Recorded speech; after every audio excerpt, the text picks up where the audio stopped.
Hi there, boys and girls. We are back again, and are you enjoying some of that warm weather? Yeah, you got a couple more weeks and you'll have a few days off from school for Easter break, and all that's coming. But it's getting to be warmer weather. We still have some cold nights, but the days get pretty warm, and we're going to get our April showers here coming pretty soon. We've had quite good rains, but it's still dry and windy. They tell us to be very careful of fires because of that wind and the dry conditions that it can catch. And I know I've heard of a couple of times the fire trucks have had to go out and put out some wildfires, not like they have out in the west or in the north, but still dangerous fires, and they get them out and stuff. So anyway, well, we're picking up. I have a couple of books here from my little golden book collection, and they both are about friends. Now, if you look at the back cover, they're both alike on the back cover, but the front cover is different, except that it's alike about talking about friends. Rabbit and his friends, and the friendly book, and there's some rabbits on that. I guess rabbits like to have friends. Well, you have some friends, right? They're not rabbits necessarily, or other animals like a duck or a beaver or a squirrel, but you have some friends, and you may go to their house and play, or maybe you meet them in school and you play together on the playground, or you may have gone to your friend's house and stayed overnight and had an overnight time together. We all like to have friends. There may be times when we like to be alone too, but we like to have friends. Well, Jesus liked to have friends, and we're going to talk about his friends today, and then we're going to talk about them next week a little bit differently. But the picture I have to show you, well, before we get going, let's talk a little bit more about friends, all right? And then I'll show you the picture. Friends we sometimes think of as people who do things for us. You know, we say, be my friend. And by that we mean, you do something for me. Now I have a person that calls me their friend, but that's because they want me to sit with them and or talk to them on the phone. And when I have to go or I have to hang up the phone, they get very, very, I shouldn't say upset, but a couple of times they've been upset. But they get very needy. Oh, please don't go yet. Please don't go yet. But another definition of friend is not somebody who does something for you, but somebody that you care about and you can do something for them.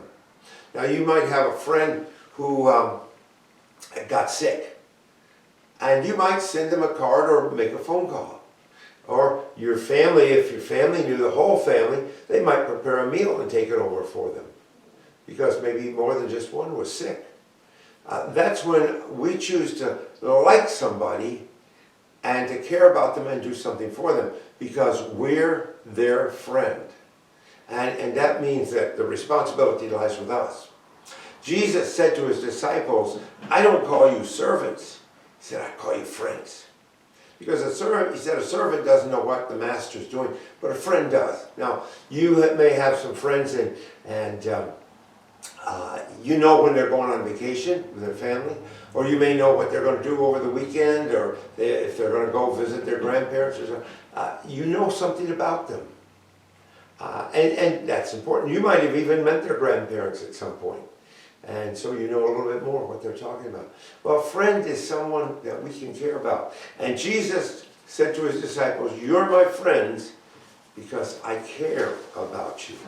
Now, last week we had a picture of Jesus at a supper meal with his disciples. And they're around the table. This picture shows them sitting down, but really in Israel and in many of the countries of the Near East, they sat on the floor on a mat and kind of reclined and leaned in towards the table. Now the Romans did that too. They would recline to eat. And so the picture here is of them sitting down, but they really kind of laid down. Well, after that meal, where they had bread, wine, and chopped up apples, and lettuce, and greens, and horseradish, remember I talked about that? That was pretty strong stuff.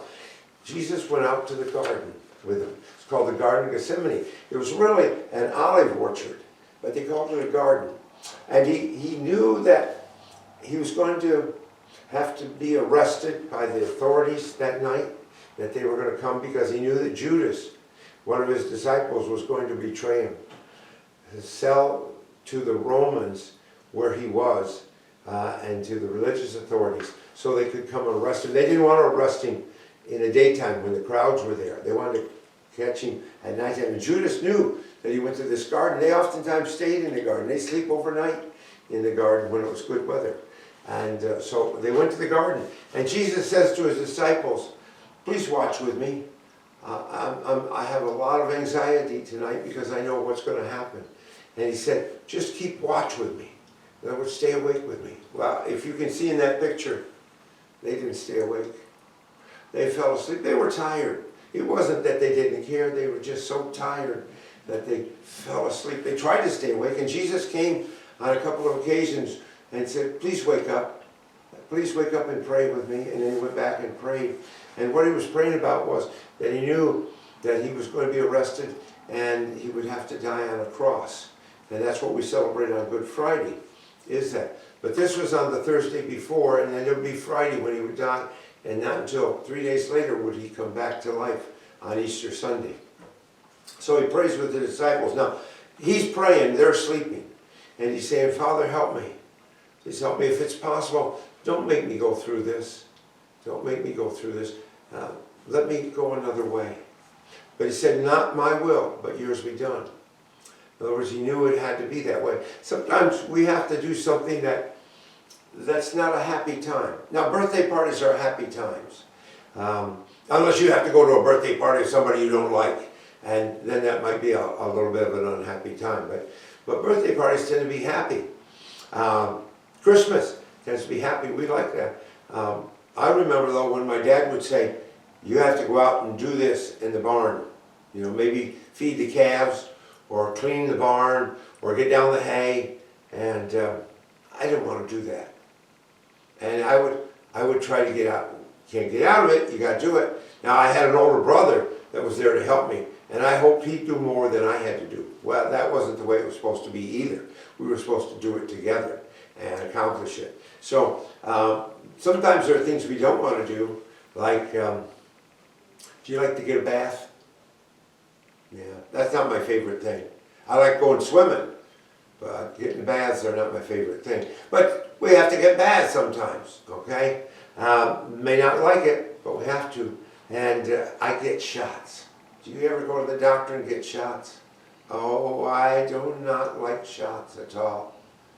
But I have to go and get them. I don't like going to the dentist. Do you like going to the dentist? No, I don't like going to the dentist. Dentists are nice people. But I don't like going, especially when they give me a shot in my mouth because they got to work on my teeth. I don't like that.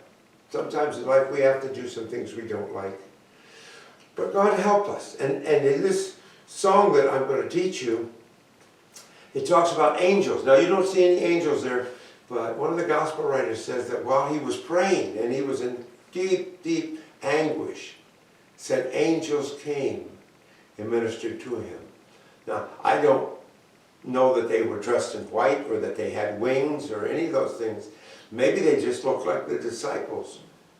But they came, and I don't know how they helped him. Maybe they talked to him. Maybe they just sat with him and stayed awake. But it says angels came and helped him. And then he said, Father, not my will, but your will. In other words, not what I want, but what you want.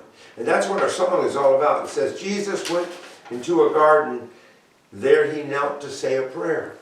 Angels came and helped him on his way. So he did what God that day. Jesus went to a garden to pray. Jesus went into a garden. There he knelt to say a prayer. Angels helped him on his way, and he followed God that day. Jesus went into a garden there to pray. Sometimes we need a little bit of encouragement to do the right thing. And we can be encouragement to others. You may have a friend who says, I don't want to do what my mom and dad say. And you could say, well, sometimes I don't want to do what my mom and dad say, but I know that that's a good thing to do. And I'm happier when I've done it, and I feel better. And you do what your mom and dad, maybe I can come and help you do what they want you to do. Okay? And we can help one another on our way. Jesus went into a garden. say a prayer. Angels helped him on his way, and he followed God that day. Jesus went into a garden there to pray. Yeah, and we can ask God to help us to do the right thing too. All right, we're going to pray, and then I'll see you next week. Father, thank you for this day. Thank you for Jesus and his willingness, even though he didn't like it, but to go and to say, your will be done, Father. I submit it to you. And we ask you to help us to do the right thing as well. And maybe there'll be somebody that comes and helps us on our way. And they'll be like an angel too. All this we ask in Jesus' name. Amen. All right, see you next week.